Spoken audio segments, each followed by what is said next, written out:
Big day at practice. A lot of things developing, a lot of things kind of finished products. It is SNL, Andrew Locker, Cody Stutes with you. We were on the scene, and there were a couple things that stuck out. We'll jump right into it. We'll do a breakdown of practice. But, Stutes, I think there were a couple of things that were a big deal today. I would say one of them was that Jalen Petrie returned. So nothing serious, 2 days off. I know he was D'Amico was asked about it. He's just basically, nothing to report there. Well, who asked him, Landry? Who asked him about Jalen Petrie? It was A-Dub. So if I ask him tomorrow about Petrie, you think I get a different answer? Perhaps. Okay. Perhaps. But yeah, you had Petrie return. We'll get into how he looked and what went down there. And the other thing is this, and when we first walked in, we were talking to Sean Pendergast, and Pendergast said he had Caserio on, and we just said, well, what was there of anything of note that he said? And I guess Caserio said that they want to kind of figure out the offensive line before Minnesota, the first team offensive line. Those of you that don't know the preseason schedule off the top of your head, I can't blame you, but that's 10 days from now, and that would be the week that we're in West Virginia. And they're in West Virginia, which makes the practices obviously a little bit bigger, but also kind of gives us an idea of what the starting offensive line will look like. I think it's pretty safe to say right now that the offensive line, I think 4 of the 5 spots are decided. I might be jumping the gun. I think 4 of the 5 spots on the offensive line are decided. And then there's one position in which there's competition. And this is just based on watching practice and watching what we saw today and what we've seen over the course of all of minicamp, OTAs, and training camp. You seem to be a little bit surprised by that. I'm assuming you think maybe 2 spots are on the line. I would tell you that I feel very strongly that 2 spots are locked up, no questions about who those guys are. And that's Laken Tomlinson at left guard and Titus Howard at right guard. Correct. Yeah, I would agree with that. And then I believe there's still a little bit of movement that can happen there with the tackles. But if it was a race, Cam Robinson and Ariante Ursery are leading for their 2 spots, which would be Robinson at left tackle and Ursery at right tackle. Correct. And I think that's a good observation by you. Because Ariante Ursery is the first team right tackle and he's the third team left tackle. Mm-hmm. So they're getting looks at him on both sides. Blake Fisher's basically a right tackle now. We're not, there's no moving around. There's no, he lines up here and then here. Blake Fisher right now is a right tackle, to where I almost think that is Zach Thomas better than Blake Fisher? I mean, I'm not. I mean, is he? He might be. He very well could be. Is he performing as well as Blake Fisher? I would say yes. I agree. I mean, I actually feel like he's had some better moments than Fisher, though. Today specifically, I didn't see Fisher just absolutely out there being terrible like he has a couple different times through camp, but he did have a moment where Nick Haley was not pleased with him. Yeah, well, he had a false start on a first down.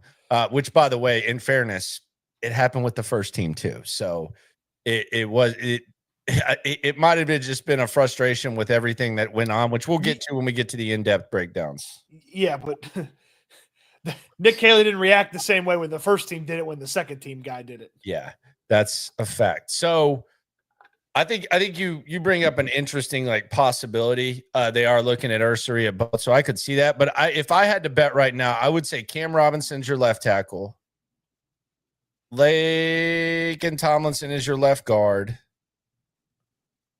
Titus Howard's your right guard, and Ariante Ursery is your right tackle. Those would all clearly be the favorites at those spots. Yes, so that's what I would go, and I think the center spot is still up for grabs. And today we saw that was the one thing where they rotated in and out, where Andrews started out with the first team, and then they let Jared Patterson get some reps with the previously mentioned 4 guys. So I think that's where we're at with the competition, just based on what I'm observing and what I'm looking at. And I would have a hard time telling you that Andrews is for sure better than Patterson or Patterson's for sure better than Andrews. Like, I don't know that I don't know. I don't have a strong take on that either. I don't have enough data to call it one way or the other for each of the guys. So that's something, and those two guys may just fight till the death, till they decide who it is. And that's also like, if they feel pretty good about 4 spots, they can let those guys keep fighting for the spot over the course of the next couple of weeks if they really wanted to. So correct. Just because Caserio says, "Hey, we'd like to get it done," this There's timeline doesn't mean that they can't still have Patterson and Andrews, battling for that final spot. Yeah, I would agree. I will say this before we get into it. Go ahead. One more thing about the offensive linemen too. There's a whole lot less. Like, I haven't seen Patterson playing guard. I haven't seen Andrews playing guard. I haven't seen much of like guys moving, or like it feels like guys are competing for certain spots and there's not a ton of moving around. Ursery being the exception because he plays right tackle and left tackle. But when Jalen Thomas has been out there, Jalen Thomas has been at left guard. When Ed Ingram has been out there, he's been at right guard. Like when Scruggs is out there, he's third team center. Now he moves around a little bit more, but like Patterson in like maybe the first day, and then certainly in OTAs and minicamp, he played some guard. He hasn't done that. So he's very much, if he doesn't win the center job, it feels like he's probably the backup center. Yes. That is 100% true. On the super chat, you ain't never hate. Swarm. Jacob says, if you media keep talking injuries at the presser, you're going to turn D'Amico into Bill Belichick. You media? What do you mean by you media? What do you mean by you media? I have to imagine that was somewhat intentional by Jacob. Yeah. I don't think that ever happened. The next time I report an injury incorrectly and make a player look bad, will be the first time. This is a fact. Also on the soup, Stone Alone 5 times. You ain't never hate. Swarm. Shout out to you, mi amigo. Then we had Petrie coming back. So we'll get to the offensive line. And I will say this about the offensive line. I don't want to bury this in the breakdown. They've looked a lot better with pads on. They've actually looked a lot better the last couple of days. Now, are they great? No, but it doesn't look like just a complete disaster that it did early on. Now, the procedure stuff has gotten worse. The blocking's gotten better. I will say that. So it does feel like, I don't want to call it an equalizer, but it does feel like they've performed better the last couple of days. Yeah, I would say that their ability to battle against this really good defensive line, this good front seven, has been better than I expected, and the pads have given them that opportunity. And I thought today, even through some of the moments where they didn't look good, they still had some nice moments in between those. And it does feel like, I mean, how many times did we go to camp last year and we walked in and the O-line didn't have a prayer that day? And they just got ran through like it was the start of a high school football game on Friday night. Like, it felt like there was a stretch for like a week where they couldn't stop anybody. It feels like this is a group that at least is going down with a fight. Like, Daniil Hunter still beats guys. Will Anderson still beats guys. Tim Settle still stuffs people at the line of scrimmage. But these guys are putting up a fight in between some of these moments when the defense looks good. That's all I can ask. Nick Jones says we're on to Cincinnati. You ain't never hate. Swarm. Yes, we are. We're on to them. No doubts. Well, let's get on to practice. This is the in-depth breakdown of training camp. At the end of this, we'll discuss guys whose stock has improved and guys whose stock has fallen, because I think the roster construction right now, I think there's some guys who have made this very, very interesting, and they've put some guys who maybe you thought might be on the roster in danger. We'll talk about that after the breakdown, but pre-obs, let's get into the pre-obs. We walked in. They told us that at the podium. I like what this this staff is doing. They're telling you right when you walk in who's at the podium. Got the roster, but Laken Tomlinson today, Derek Stingley and Cade Stover were at the podium. Jalen Petrie, as I said earlier, he returned to practice. Mm-hmm. We saw Drew Rosenhaus, who went up to John McClain and said, "John, long time no see." Yeah, Drew Rosenhaus was there, and I think he's lost a little bit of weight. He has. Yeah, he looks like he's Of course, Rosenhaus's hiding. Most notable contract on the Texans is already taken care of. That's Nico Collins. I saw him talking to Tommy Townsend. Is he Tommy Townsend's agent? Good question. I can find that out for you if you give me a second. If he's not, he might have been trying to become it, because they were talking for like probably 25 minutes after practice. And I was like, what? He is. Drew Rosenhaus is Tommy Townsend's agent. Okay, well, there you go. That makes sense because he's from Florida. Tommy went to Florida. Drew's based in Florida. So, okay, that makes sense. I was like, that's a weird dynamic, but okay. So that makes sense. Then Arthur Mollett, he has been doing the Petrie nickel practice. He returned, but he had the non-contact jersey on, which really kind of gave him a day off because almost everything's contact. So he was kind of just there as like he did a drill or two, but he was mostly an observer. Yeah. So yeah, and I would assume coming back from a concussion is why you have the non-contact jersey. I mean, that they don't reveal why guys missed, and I got a better chance of getting a date with Sidney Sweeney than getting D'Amico to tell us why a guy's missing a day. Yeah, he's not going to talk about injuries, which we got into yesterday, which is just kind of his point of view. But whatever. It's neither here nor there.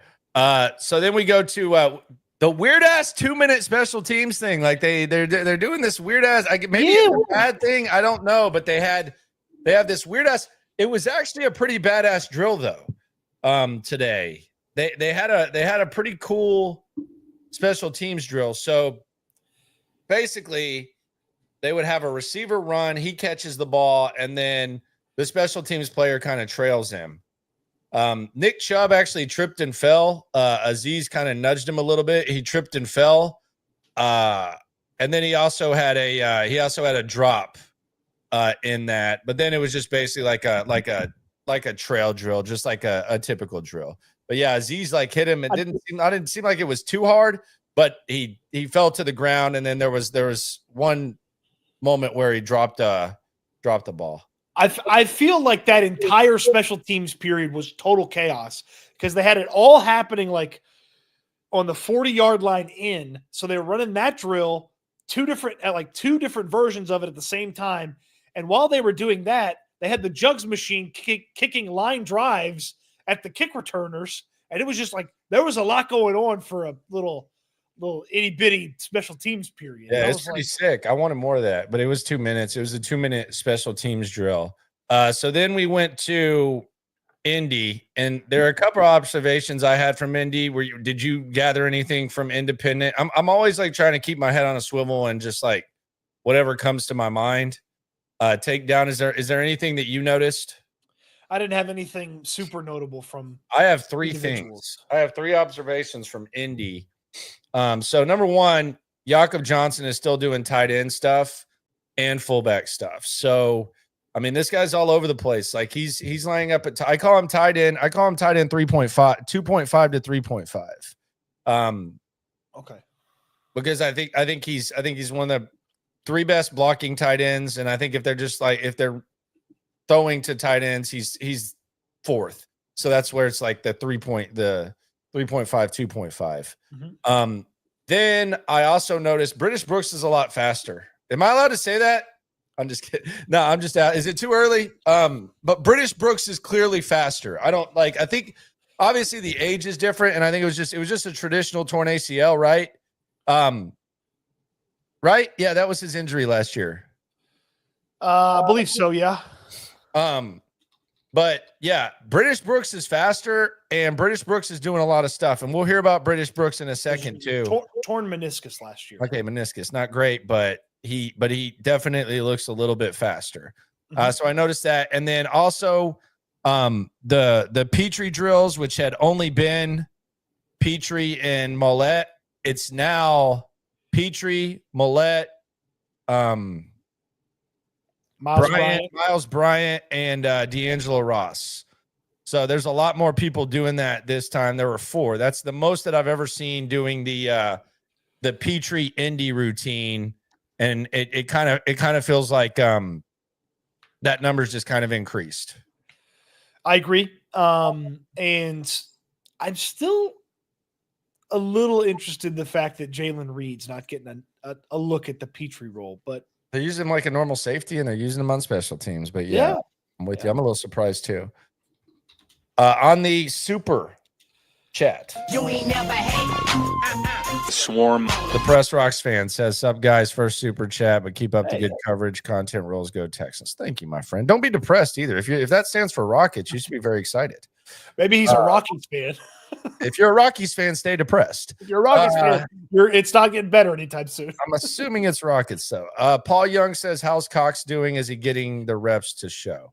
So he just came off of physically unable to perform, and I think there's just too many bodies in front of him to really get anything going. He's been out there a little bit, but he's only been available for 2 practices, so nothing really to note from him yet. And I know they spent a lot of money on him as an undrafted free agent. Shocker, Nick Caserio just throwing around his ability to spend to get players. But it feels to me like he's maybe a player that they love to have in the building. Yeah. Practice squad him and then give him a chance maybe next year. Maybe. We'll see. Then we went to a little more indie. Nico Collins is just, I don't even think Nico Collins needs to practice at this point. Like it almost feels like they try to showcase other receivers in practice. A good point was brought up that Nico and Stingley are usually matched up by D'Amico, which you probably want to avoid that. But it's just crazy because I was talking about this with Pendergast. Pendergast and I spent the first few periods of practice together. And I was like, I kind of learned my lesson last year because Nico Collins, Stephon Diggs was better in camp than Nico Collins. So I was like, okay, well, this might be a sign of the season. But then Nico Collins just goes for 160 week 1. And it's like, he really doesn't need to shine in practice. It's kind of crazy, but when you look up and you see him in independent, it's just so smooth and just so effortless. Him and Stroud's relationship and the dynamic and just how fluid it looks even when it's against air. Well, that's one of the things too that I've always thought Nico does a really good job. Like when they run the wide receiver drills, he just I would think a lot of number 1 wide receivers across the league probably loaf through that. He puts in his work. He goes through them hard. It looks like he's going full speed. And, he gets right back in line like everybody else. Like there's not any sort of lollygag and fix my gloves, anything like that. I mean, he's just Mr. Go to work. So then we went to the group install. Did anything stick out there with you? It seemed like they were working on a lot of quick. So I thought maybe we would get more quick and team like they were getting the ball out of CJ's hands quickly. Pretty much the whole time, screens, bubble passes. Made a lot of sense the way that they were operating when we saw what Team 2 was going to be. Unfortunately, they didn't put together the O-line and the D-line for group install, but, that's fine. Yeah, you're better about this. That was the only thing that annoyed me because I was like, okay, when do I find out who the first team O-line is for today? That's like my little it's like I have an assignment box. Like every day I have to figure out who the first team O-line was. The group install is usually when they do it. And then they did like a fake group install where it was just wide receivers, quarterbacks, tight ends together. And then the linemen, they practice as far away from us as possible, which I'm probably is by design for some reason. Yep. And then we got some special teams. And this was a very cool special teams because we got some 1v1 special teams. And this is the one where I feel like these one-on-ones are pretty fair. Like one-on-ones, offense versus defense, like the offense has a significant advantage. These are pretty fair. Biggest observation here, Jalen Petry's still really, really good at special teams. Like, and he takes it very, very serious. He's not above it. It's the effort doesn't go down anymore. He's an absolute stud on special teams. Yeah. I mean, they've got some special teams demons and some guys that aren't afraid to play special teams on this team. Yeah. British Brooks absolutely punking whoever the hell was blocking him. I couldn't even tell, because then when I looked up Woody Marks, Damon Arnett couldn't get to the bag. He was the first one not to get to the bag. Woody Marks kind of punked Damon Arnett. I kind of threw him to the ground a little bit. And it got him excited. Like you heard Frank Ross getting really pumped. So I think the special teams coaches like what they have from Woody Marks. Then you had, I don't think Jaden Higgins needs to be playing too many special teams. Get him away from special teams, please. I mean, I know we're trying to practice, but yeah, D'Angelo Ross just blew by him. Yeast had a really good special teams period. I'll say that. We haven't even mentioned his name yet, but Yeast had an excellent special teams period. And then Marks and Arnett just kept on battling all the way through. But I think Marks got the best of Arnett. So Woody Marks, good job on special teams. Jalen Petry, good job on special teams. British Brooks, absolute tank. Jaden Higgins, just play offense, my friend. No disrespect, just play offense. I have seen Jaden Higgins, maybe the slider's not turned all the way up to 100 on some of these special teams reps. He's not exactly Xavier Hutchinson, who was a 6th-round pick who needed special teams to make the team, okay? Yes. So then we go 7-on-7. This is 7-on-7 on the own 40. Crowd got very excited when they saw the offense running out there. And I'll let you take over here. It's worth noting we were incorrectly promised one-on-ones. Come on, Chase. And then... Come on, Chase. Did you see what Chase said? Oh, boy. Don't send your address, Woody. He said Woody better watch his back now. All right, as you were. So I was told we were getting one-on-ones. I was getting ready because I figured everybody was going to go watch the wide receivers, tight ends, linebackers, running backs, all that kind of stuff. And then I was going to mosey over, watch D-line versus O-line. Well, then it was 7-on-7, and I was like, well, I guess I'm not getting my O-line versus D-line yet. But 7-on-7 is fine. We can live with that. And then they started. I don't like 7-on-7, man. I like one-on-ones better, and I like team better, and I don't love 7-on-7. But I think they need 7-on-7. Like I think it's valuable. I just don't like I don't like watching it as much. Correct. The start to 7-on-7 was awful. CJ Stroud on the very first play of 7-on-7. He throws it low and behind Xavier Hutchinson. Skipped it. And Xavier did everything in his God-given power to try to catch that thing, and he couldn't even get close to catching it. It was awful. So the very next play, what does CJ Stroud do? Well, he gets back, he scans right, he lets that thing rip, and Kalen Bullock comes down with it. Finally catches the interception. He's trying to get it out there to Is it possible? Is it possible? We know he's a good player. Is it possible he's just a badass?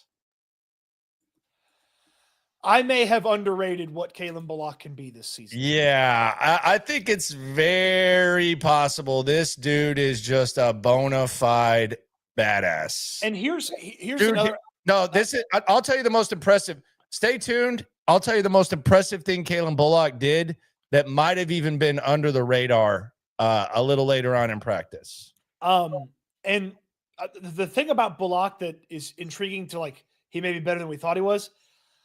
I do not believe CJ Gardner-Johnson would come in the building and just gas up a guy that he doesn't think is good. And he won't stop talking about Bullock. And it's he's been hitting fools. He's all over the place. He's interception. It seems like him and Lassiter and Stingley kind of build off of each other. Like honestly, there's a dynamic there. And The other thing is, like, he was skinny, but I just think that's his body type. Like, it's just kind of the way that he's built. He's not someone who's just going to get completely jacked, and he doesn't play like he's like getting roughed up. Now we'll see what happens when they play other teams and maybe giving up the big play and stuff, but he might be a way bigger problem. And we thought he was a good player, but he might be a way bigger problem than we thought. So Stroud throws him the interception, trying to get it to Jaden Higgins, and he just stepped in front of Higgins and ripped that thing out of the air. I did find one note about that play interesting, and I haven't seen it in teams, but I thought it was an interesting alignment for 7-on-7.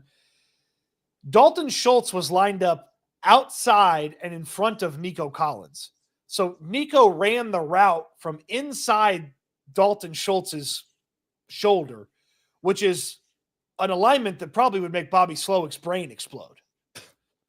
So, well, has Bobby Slowick not taken enough strays this camp? Like, what do you? No, and that wasn't a stray. That was a sniper. Okay, I had that targeted. So I thought that Kaylee snuck a few of those like unique alignments and stacks and stuff like that in there. So I've been enjoying that. And so I thought through those first two plays of 7-on-7, oh shit, here we go. Like the offense is about to get their ass kicked all day. Nope. CJ Stroud, next play, takes back, rips that thing over the middle to Christian Kirk. They get a first down. Boom, first team offense is out of there. Davis Mills comes in. 10-84. Mills to Watson. Nice flag route to the left sideline. He cooked Tremont Smith. Justin Watson made more than a few plays on this one. Then Davis Mills hit another quick out. And then he tried to get it to Mechie over the middle, and Miles Bryant was there to break it up. So Miles Bryant. The dump off to the right side was to Johnson. It's Xavier Johnson, 89? Yes, 89. I always could get my Johnsons confused. Johnny Johnson and Xavier Johnson. Yeah. And then Keaton Slovis got the third crack at that thing.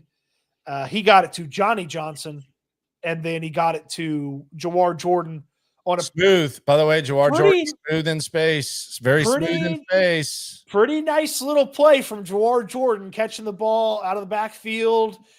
You know, it didn't look like it was some laborious thing that he's out of place doing. It's a real good job by Jawar Jordan. Yeah, very, very smooth. Jawar Jordan looks pretty good. Am I wait. Am I allowed to say that? Judges?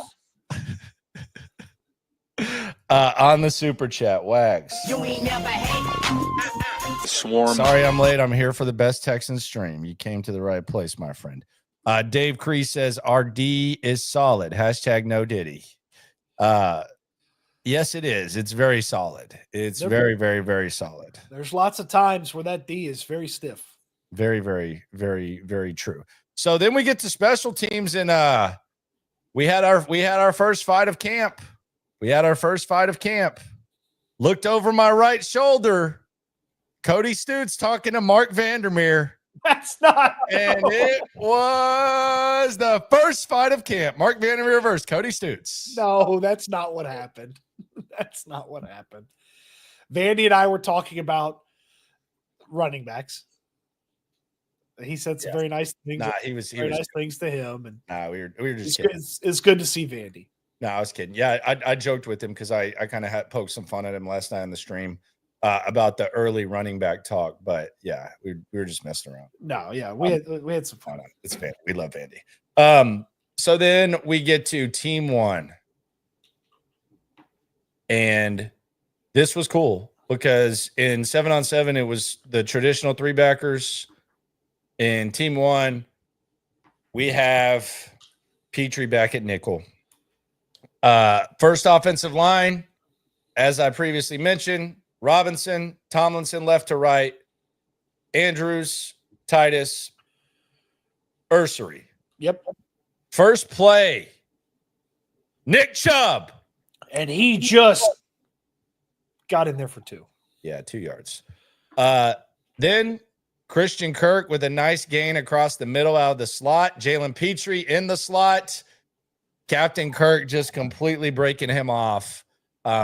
with the flag route across. It wasn't even a flag. It was just dragged it right across the middle. And it was a nice find. CJ likes throwing to those guys out of the slot, but Christian Kirk got the best of Petrie. Yeah, Kirk put some space between them too. Like it wasn't like Petrie was like right there getting ready to bat at the ball. Like there was some space between those two. It was a really good job, and really good job by the offensive line to hold up too, because it wasn't the longest developing play, but it wasn't like one of those 1-2 get rid of it. It's like there was a little bit of time they needed to hold up. So then Davis Mills comes in, offensive line 2, same as yesterday. You had to dump off to Jawar Jordan on a boot. Perfectly executed by Davis Mills. Davis Mills has been getting rid of the ball. Davis Mills, whatever that internal clock that quarterback coaches speak of, he's done a really good job of not really taking sacks when it's within his powers to be able to avoid the sacks. And this was a good example of that to Jawar Jordan. Then a perfect toss by Davis Mills. And perfect coverage by Miles Bryant, but a better catch by John Mechie, sliding catch by John Mechie, who has done quite nice for himself after the drop yesterday in Team 1, in which he followed it up with the next play with the catch. He's looked pretty good since. He's kind of woken up from it. He didn't make the play, but because Mills got rid of it in time. But Darrell Taylor hit a very slick spin move on this, that if there was just a little bit more time, he'd have been right there to take Mills' head off. He's thrown that spin move at people a couple times, and so I'm excited to see it maybe get home in a preseason game. By the way, Darrell Taylor back after briefly going down yesterday. Then you had a little Hamilton sighting. This was nice. Keontae Hamilton just blows the play up, and then, hey, he looks back at Juice Scruggs and basically says, I don't know what he said, but he was basically saying, that's my bike, punk. Something like that. Like he was pretty fired up, and he was letting Juice Scruggs know that he just kicked his ass. I was surprised. Like it's one thing for a guy to get excited after a big play. I was surprised that a rookie immediately started jawing after he made a big play like that. He looked right back at Scruggs and he was like, are we bringing it or something? Maybe, I mean, who knows? But yeah. Then we had a perfect toss to Watson from Mertz. Mertz likes throwing that flag route. He likes throwing that flag route. He threw it yesterday to Knoll, but he finds him. Then Stroud back with the first offensive line. Right to Nico. But negated by a penalty. Quick strike to Nico, negated by a penalty procedure. Then Nick Chubb on 1st and 15, he gets 4 or 5 back. I hate when that, when you lose 5 yards and then you run the ball and you pick up the 4 or 5. Yeah, second and long still. Yeah, so it's still like 2nd and 11 or 2nd and 10. That happened. Then Higgins goes up to get the ball. Jalen Petrie just knocks it loose. It was a hell of an effort by Higgins, hell of an effort by Petrie, all for nothing because there was a false start on Cam Robinson. But yeah, that's the. But I mean, but the nature of the play still exists. Hell of a play by Jalen Petrie to knock it out of Higgins' hands. He smacked the shit out of him. Then we get a J.J. Taylor run. He gets tripped up. Looked like he probably could have had some open space. He had a couple of nice runs. Davis Mills comes in. Hutch with what maybe was a one-handed grab on the sidelines. The ball came out maybe after he got the 2 steps. Don't know. There was some arguing on the side. Who knows? Then Slovis comes in. He throws a slant to Xavier Johnson. And then we have a swarm sack. Keontae Hamilton in the mix. Keontae Hamilton, probably his best period by far of camp. Gotta like what you see from the developmental D lineman. That swarm sack too, by the way. I was watching it. I'm watching Ursery and I'm watching his head where he's looking, and there's too much pressure on that side for him to be looking to his right. He was at left tackle, and he just doesn't ever really look at these guys on the left, and he combo blocks with the guard, and the guys just run, unblocked in there, and I'm just like, and then immediately somebody was like pointing to him, showing him like, no, that was your guy. Like, yeah, that was a little miscommunication there by the offensive line. So then we're going to special teams punt team. Do I need to say how they lined up at punt team? Like, do you want me to give like the 10 guys out there? Are we going that deep in the sticks? Yeah, sure. Yeah, give me the first team punt team. All right, so we have Ross, Hanson, Stover, MJ Stewart, British Brooks, the deep snapper, still don't know his name, don't care. Dylan Horton, Reed, Speed, and Tremont Smith. So there's your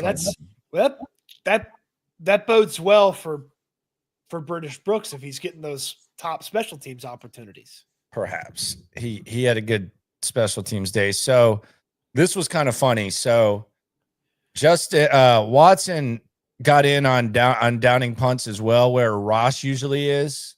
D'Angelo Ross on the outside. They let Watson do it, and he actually did a really good job. Went down there, down the punt. It's something that he's obviously done before. And then Damon Arnett does everything perfect as the gunner.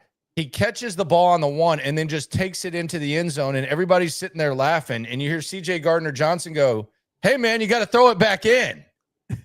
And he's kind of laughing, but the guy does everything right. And then it's like he doesn't even know the rules, and he just goes into the end zone. Well, maybe it's different in the UFL. I don't know, but this in the UFL. And then on the other side, Kalen Bullock sprints full speed. Tommy Townsend punts it at the one. He catches it like in stride, throws it out like perfectly. And you hear the whole sidelines going, "That's how you do it too. That's how you do it." So it looked like just freakish athletic, almost like something you'd put in a coaching instruction video. But he did that. And then Tommy Townsend, I will say his directional punting was pretty good today. Mm-hmm. Since we're already that deep in the sticks. There you go. While that period was going on, I moseyed on over to watch Cole Popovich with the offensive linemen, and they were running like a footwork drill to get the linemen moving to the right and to their left. And watching him coach those guys and them not like, he wanted the two linemen that were getting the guy to back up to be spread apart, and Zach Thomas wasn't far enough out, and he kept going like this, and then he just goes, "Spread out!" Like, oh, okay. And then Fisher and Ursary both got some little one-on-one coaching after their reps, which I thought was – nobody else got that. So he had some – I don't know what he's saying, but he's gesturing and showing both those guys something from that. So an interesting ob here. Nick Caley was really, really, really, really, really, really coaching them up before team 2. And he was also doing so during the break, the quarterbacks. So there seemed to be like a real strong emphasis, whatever the hell they were trying to do on team 2. Mm-hmm. It felt like they were like Nick Caley thought it was very important on the soup. You ain't never hate. Swarm. Gio says Border Patrol over Blob needs something original. Number 5 equals dog. Yeah, I don't know if I'm going to call the secondary the Border Patrol. You can do that. I'll fit that one out. I like the Blob, especially because we all kind of we might have inadvertently ended up with the Blob. Yeah, Border Patrol, y'all can you got that, man. I'm gonna stay away from that one. Yeah, I'm good. The Blob, we can move on from that too. I don't. I do not. You're on the Blob too. Yeah, Blob, because CJ Gardner-Johnson's not that young. Okay. What about Brandon recommends Clamp City? That's almost as bad as Border Patrol. I'll probably rather go Border Patrol. kind of liked Clamp City. I don't know why you're so mean about Clamp City. Nah, it's not bad. We gotta come up with something. What are they calling themselves? The best secondary in football. That's it. Okay. Yeah, That's where we're going.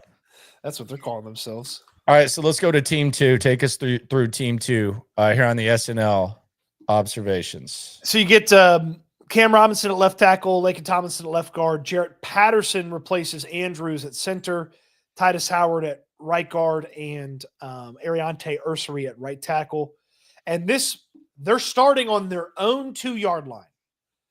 And as soon as I thought everybody moved down to that part of the field, and I was like, all right, we're getting goal line. No, we were not getting goal line. Going Elway against the Browns. They're starting on the 2-yard line. And I saw the setup, and I was like, oh, Jesus, this is going to be safety city. Like, the defense is going to kill them. They're going to get a couple safeties. So, again, they're coming out of their own end zone. False start on the first play, but they let the play kind of keep going anyway. Nick Chubb runs right for a handful of yards. Tim Settle, who has been really good in camp, and he's getting a lot of the run stop defensive tackle opportunities. He got in there and he just right through the line, stuffed everything, no gain. So in the third down, they got to get out of their own end zone. And CJ Stroud over the middle, he finds Jalen Petrie trying to cover Brevin Jordan. Petrie didn't have a prayer. He gets Brevin Jordan for a nice little gain. And Petrie in coverage is still an issue. It's still an issue. It's something that was an issue last year. Yeah, we know. And we'll see if teams try to take advantage of it. But, yeah, 3rd and 8. It was a nice 3rd and 8 conversion, too, from CJ to Brevin. Then Mills comes in. False start, Blake Fisher. Another false start on the first play. I liked Mills' hard count. Gruden would have been proud. Then a Jawar Jordan for a strong 2. I mean, that's what you wanted. That's what you wanted. Well, hold on. You skipped over the Fisher part. Blake Fisher false starts.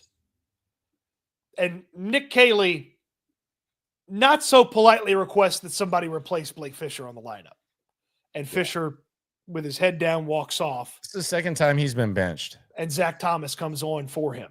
This is the 2nd time he's been benched in How do you get benched in training camp? Twice. Well, you false start. I think that was the case in both instances. They almost got the defense to jump too, which I think pissed everybody off even more. Like, man, come on, Blake. That Jawar Jordan run's a good one. Yeah, it was a good one. Got you out of the end zone. He's running pretty well between the tackles. Jawar Jordan, he looks a lot faster. Then you had Higgins. Nice back shoulder toss. Was great. Davis Mills, just an absolute dime by Davis Mills to Higgins, right there on the sidelines, just perfect. Stay away from the special teams, Higgins. Go catch the rock. And then you had a Dylan Horton sack that probably would have ended Davis Mills' life. Like, this was one of those, like, head on, like, he's trying to go. He hadn't even completed his drop yet. And this one would not have gone well for Davis Mills had they been allowed to hit. Yeah, it would have been a hospital situation. Yeah, that would have been bad. Yeah. So then we had Mertz come in. Strong run by Woody Marks. Someone was asking if Marks. Really good run. Yeah, someone is asking if Marks is in. Yeah, Marks, hell of a run there. I mean, we've had good runs from most running backs today. Then there was an awkward exchange, really like a busted ass play.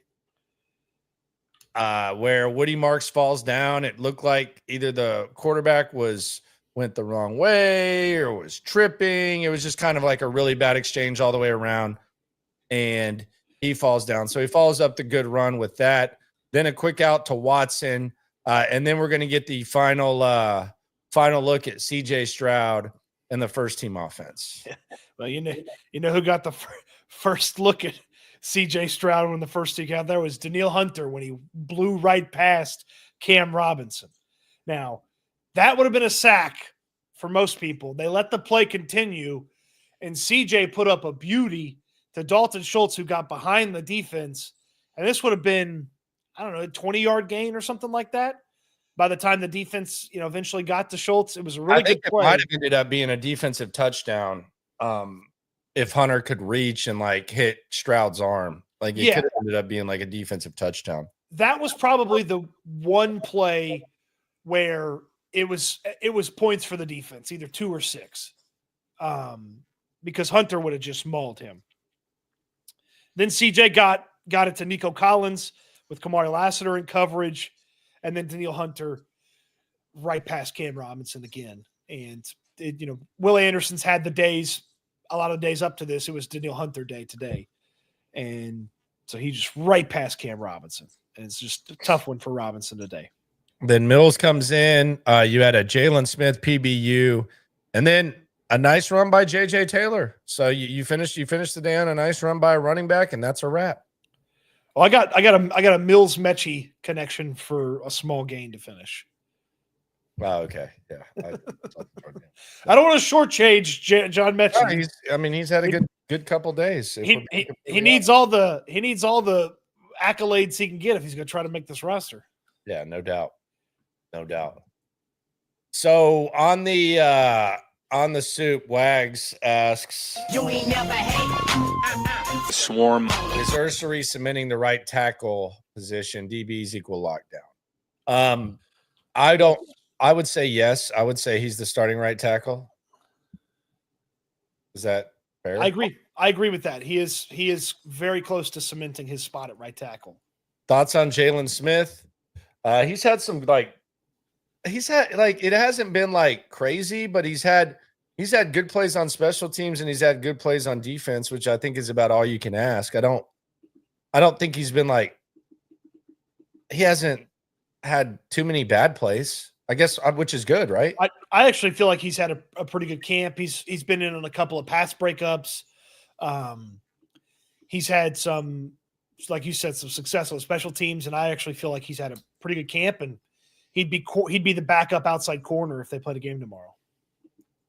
Yeah, he's running with the second team with Tremont Smith. And speaking of that, I want to ask you this. First, though, let's talk about Bob Tech. Shout out to Bob Tech for sponsoring the video, helping us go to West Virginia. Bobby's been in the industry for 45 years. They got the Pasadena warehouse. Shout out to all the blue collar workers, PPE, spill control, trucking, maritime, all that. They got the gloves, the coveralls, anything you can imagine they got, and they'll deliver it directly to you. You won't talk to an AI guy. You will talk to Bobby himself. That's his phone number, 409-744-8225. Just go to bobtech.com. Even some stuff that you could get around the house. But if you own a business and you need to be safe, they got you covered, and they're not going to half-ass it. Yeah, locally owned and operated, family owned and operated as well. Free on-site delivery locally. They'll ship it to you if you're out of town as well. If you need it, they can get it. If you don't see it on the website, call them. They can still get it for you. They are the best in the biz when it comes to that. So keep your folks safe and do it at a great price. Who is our slot and nickel corners? Wags asks. Well, Petrie, Millette, Miles Bryant, and D'Angelo Ross. Yeah. I actually wonder if there's a chance Miles Bryant makes Millette obsolete. Millette's missed time. They might both be able. I don't know. Let's kind of get into that because that's what we want to ask here. It is SNL, Andrew Locker, Cody Stutz with you. Shout out to the people. 500 deep. We got to get at least 300 likes before we get out of here. We got to get at least 300 likes before we get out of here. What are the big streamers do? Chat. We got to get likes. Chat likes. I don't even know what the hell they do or what anything like that. Just being here and the time spent listening is what we hang our hat on. But yeah, get the likes up. Do you want to start with the guys who have fallen or the guys who have improved their place on the roster, whether it be making the roster, being higher up on the depth chart. Do you want to start with the guys who have improved the most, or do you want to talk about the guys who have fallen the most? Let's do the fallers, then we can do the risers. All right, the fallers, guys whose stock has fallen, in your opinion, just based on what we've seen at camp, perhaps some guys that might have a hard time making the team, whatever. Blake Fisher is the top of my list. I mean, we finished last year believing this guy was going to be the starting tackle for this team, and he's got a rookie that's playing squarely better than him at his position. He's getting benched in the middle of training camp practice. Blake Fisher is at the top of my list for guys that have fallen off. I agree with you. I think Zach Thomas is playing better than him right now at tackle. And Ursery, they're looking at both spots. Blake Fisher's only playing right tackle. He's been benched twice. He hasn't been great. I don't think he gets cut. I don't think there's any chance of that, but it hasn't been a good camp for Blake Fisher when he had a lot of opportunity. We'll see what it looks like once they actually play real games. But I just got to imagine the conversation between Nick Caley and Nick Caserio. I wonder if they're tight enough to where Nick Caley can be like, how the hell did you draft this guy in the second round? There's a possibility. I'd also put Chubb on the fallers. It physically hasn't looked good. The pads haven't changed that. The pads did not mysteriously make him faster or more agile, so he's still on there for me. I would say I think D'Angelo Ross, and look, I'm not sitting here acting like that's like some sort of shocker. They just love him on special teams, and they used him at corner last year. I think that there's between Watson being able to cover punts, between British Brooks being able to play special teams, between all the other guys that can do a lot of things. I don't think that it's like a given that D'Angelo Ross, who they absolutely love, makes this roster. I know you're rolling your eyes, and I'm definitely like starting at the bottom of the depth chart, but I think he's kind of fallen. I would agree with you. It's he can't provide as much on defense as some of these other guys can provide on their side of the football. So I would agree with you on that. I would say by virtue of the opportunities that are present and them not being there, Dameon Pierce, Foley Fatukasi, Kurt Heinisch, and Danico Autry are all in the fallen. They're all on the PUP list. Camp's a third over now. They've missed a third of camp. And you got Jawar Jordan looking like the best running back on the team so far. Woody Marks is getting his job done. British Brooks getting his job done. And you're just putting Dameon Pierce further and further back. And there was a clear path for him if he was healthy and he was out there. And he's been on the PUP list. Wags asks, is he struggling because it's a scheme thing? I'm assuming he's asking about Fisher or Chubb. Maybe Fisher, maybe Chubb, don't know. I would say that Fisher's struggles have been his inability to block the guys in front of him. HDAV, shout out to you on the soup. Good to see you, Jack. AJH says the Boom Brigade for the secondary. I don't hate it. I don't know about all that. You get the Costco guy to go boom on the big screen when he lay a big hit. Irv Smith, I think he's gone. I think Jakob Johnson is your fourth best tight end. I know that's kind of Juice Scruggs. I mean, we already had low expectations. Yeah, we kind of saw what was going on there. So is Dare down a little bit? Yeah, I would say yeah. I mean, if you're gonna keep Nick Chubb, I think you almost gotta say bye to Dare. Mm-hmm. Because if your main sales pitch on Nick Chubb, and this has been one of the things that I can't really measure, but if it's going to be that he's a good pass blocker, you can't have two of four running backs that are just there because they're good pass blockers. So I think if they are going to keep Nick Chubb around, I think it might have to be at the sake of Dare. I think Dare might be a better running back right now than Nick Chubb. I'm not trying to be funny. He might be. He might be.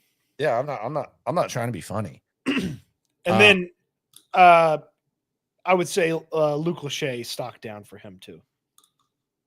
Yeah, he's a non-factor. He's definitely a non-factor. Wag says if Mixon is not ready, who's your starting RB? I'll put Jamar Jordan out there and see what happens. I'd put Double J out there and hope for the best. You're talking about JEFF, JARRETT. Chance Harris says all-time what rookie based off a college training camp were you each completely wrong on, and which were you right on? I really like. I mean, Lestar Jean back in the day had an amazing training camp. Meltzer got me convinced one time that Steven Anderson was going to be a good tight end, and so I kind of bought into that. I mean, it happens all the time. I would say, who was I wrong on? Kiki QT for sure. I think you were right on Kiki. I think the Texans got it wrong. I mean, I wanted Bryce. I'm not giving up on Bryce Young. I think he's still has a chance now that they're building the team around him. Right? There was oh man, who was it? There was it was like a late round. I mean, I thought pretty highly of Garrett Wallow, and then it just never clicked for him. There was a late round. It's a long time ago. Late round, man, I wish I could remember the guy's name. That I was convinced he was going to be awesome. It's like a wide receiver. They moved to tight end, or tight end they moved to wide receiver. Gosh, I can't remember. Steven Anderson. There was another one, like a guy from Oregon. My all-time one is I thought that Lonnie Ballantyne was going to have a little juice, but he ultimately did not. Dom in Jersey says, serious question, how has Fairbairn looked? He sucks. They really haven't kicked much. I haven't seen him miss yet. Drunk Texan, how does CJ Gardner-Johnson look? Fine. Good. Yeah, he's been good. AJ suggestion, the boom pin. Oh, kind of like the bullpen, but the boom pin. Yeah. There's something there. I mean, we're close. I feel like we're going to get this. AA says, I know you're a hater, Landry. What is that about, man? That's a well. Hold on, you got. He's what he's talking about. I think he's right. You have revealed that you are a hater for this. Oh, but please try the hot dog with the cheese sauce on the side from Shake Shack at Dakin. Same price as a stadium dog, better quality. Okay, so yeah, I do hate just the cheese on the hot dog. I think that's a bad move. You also hate the going to Shake Shack and Pluckers at the stadium too. Yes, I do. It's a frustrating thing to observe. To be honest with you. So guys whose stock has improved, I actually got to disagree with you on this. I think Dameon Pierce's stock's improved. I mean, I don't even need to see him out there. Quite honestly, I actually kind of miss him. So I didn't. If you would have told me that this would be the case, okay. I think it's almost like Brevin Jordan. Like, is that not like Brevin Jordan's stock improved last year because you watched Dalton Schultz? I'm watching Nick Chubb with the first team, and I honestly I wonder what Dameon Pierce would look like. And the other thing about this is what it appears they're asking Nick Chubb to do is just run straight. They're not, it's not really a one-cut scheme anymore, which is what Dameon Pierce might actually be better equipped to do. Like, if you're just telling me a guy's supposed to muscle out 5 yards and maybe have some juice here or there, I'm actually a lot more intrigued by Dameon Pierce now that I've kind of seen Nick Chubb play early on. I mean, we'll see, but yeah, I think his stock has actually kind of risen. Let's see, he comes out guns a-blazing. It feels like he's so far behind, but maybe I'm wrong. Next one, Jakob Johnson. Yeah, Jakobson. Jakob Johnson, fullback. I didn't know he was this good. I saw the catching in mini camps, but the tight end and all that type of stuff, Jakob Johnson has kind of gone up. Look, Sure. I said Damian Pierce, but I mean, once I see him, that might not happen. But right now, hey, I could use watching Damian Pierce. Yeah, I mean, I would welcome a Damian Pierce carry right now. Shout out to Dominic. I also think Miles Bryant has done very well for himself. I don't think Absolutely. anyone's had as good of a last 4 days as Miles Bryant. He's been great the last 4 days. Damon Arnett never had high stock going back to the Fallers, right? Like there's zero chance he makes the 53, like zero. I mean, I wouldn't go 0, but like 1% would be generous. Unless he just has that insane preseason, like it's a big long shot. Yeah. I've got Tim Settle. I thought Settle was battling for a job coming into training camp. He's been one of the best defensive tackles they've had out there. Oh yeah, another one. What happened to that boy? Birdman, he's done his thing. The bird. It's like the first practice he didn't have a sack yet. Braxton Berrios, Absolutely, Berrios. heads and shoulders above everybody else when it comes to the return game. So I would say he's pretty solid. I would say Mechie. I don't think he's going to make the team, but I think he's done a good job of at least like putting good efforts together and not moping around based on the situation. So I'll give Mechie some flowers. I still don't think he makes the team, but I think he's handled himself very well and he's taken advantage of the opportunities that he's gotten. So I'll give him that credit. Zach Thomas. Who the hell was Zach Thomas before this? You didn't even know what Zach Thomas looked like. Thought he was black, man. I would also say that, I mean, I had low expectations for Titus Howard, and he's gone in there and just found himself the clear leader for a starting spot on the offensive line. So, yeah, I would say that covers pretty much where they're at. Mm-hmm. For sure. So, yeah, on the soup before we get out of here, 300-80. Appreciate the coverage, fellas. We appreciate you. Yeah, we appreciate everybody watching, the likes, the subscribes, the super chats. It's all fantastic. We appreciate Flags it. asked for the bub guys. I think we pretty much just laid out, the bubs. I don't know who's getting the practice squad quarterback job. By the way, tomorrow's going to be a light day, right? Is it? I thought they'd just go hard as hell because they had a day off the next day. Oh, okay. I don't know. I was trying to see if Christian Harris is going to practice. But... Every day's a light day for him because he doesn't do anything. Hey, but they did say that the reason he's not on the PUP list is because he's closer than these other guys. That was said. He's close. So some guy, you could do some stuff with the team that PUP guys can't do. And that's why Harris is not on PUP, but hasn't been practicing. Correct. That's another a fact, Jack. Another guy that's missed a third of camp. That's a fact, Jack. Danny asks, "How is EJ Speed look?" He looks good. He looks good. Yeah. He looks solid. He's a good player. He's very tall. I mean, I would say go ahead and write him down in pin. He's on the depth chart. I thought you were about to say he's a for sure starter, and you're just going to continue this Harris stuff. But no, I'm just going to sit here and wait for Christian Harris to show up, just like all your friends who tell you crypto is going to break out the next day. He's gonna be there. Crypto Harris.